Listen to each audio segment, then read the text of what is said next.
local residents are subsidising those big developers. There is no excuse for this to continue. So I urge members across the House, please support Lord's Amendment 82. Please oppose the government's attempts to vote it down. Thank you. Wendy Morton. Thank you, Madam Deputy Speaker.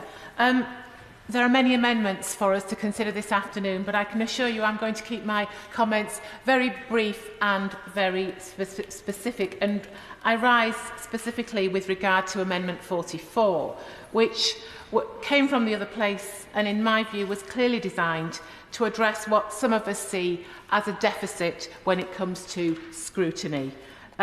Given the NDMP's policy about how land is used in England, and it's very much the cornerstone of the planning reforms that this bill covers, I think it's really important that we look at this very, very carefully. And I, like many others in this place, have long been concerned that the NDMPs run contrary to localism. They reduce transparency and, importantly, local participation on making of plans. And I fear that they will take priority over local plans with no guarantees of public consultation. And for me, that's what really, really matters.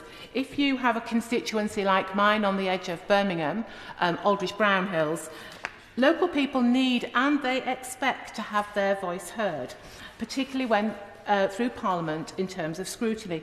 And only last year we saw this, not in terms of scrutiny through this place, but in terms of the Black Country Plan.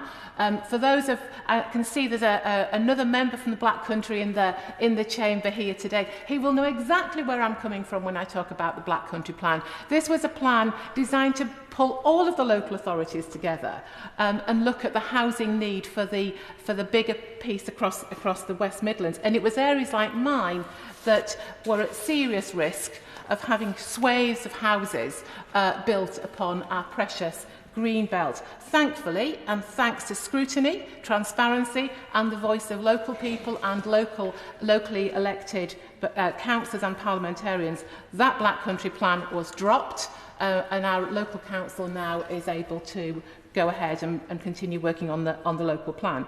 But back to Amendment 44, Madam Deputy Speaker, and I'm pleased that the Government has listened and tabled an amendment for consultation to be placed on a legislative footing. But I would like to take the opportunity of this debate just to press the Minister a little on this area, because I'm keen to understand a little bit better what is meant by the only cases in which no consultation need take place are those where the Secretary of State thinks that it's appropriate. So I'd like to understand exactly what we mean by that, because it is vital that we get this right, Madam Deputy Speaker. We have one opportunity here to get this right, and if we don't, I fear that areas like mine in Aldridge Brownhills, on the edges of the communities that I represent, will continue to be under threat. Our much-loved green belt and our green spaces mean so much to us. We're not anti-housing, Madam Deputy Speaker, but we want houses in the right places and we want a mix of housing. And across the West Midlands, as my honourable friend the Minister will be very, very aware, we have lots of brownfield. And she spoke about the brownfield first approach. And I actually think it was the West Midlands Mayor, Andy Street, who really championed brownfield first. And I, amongst others, have spoken many a time in this chamber in favour of that.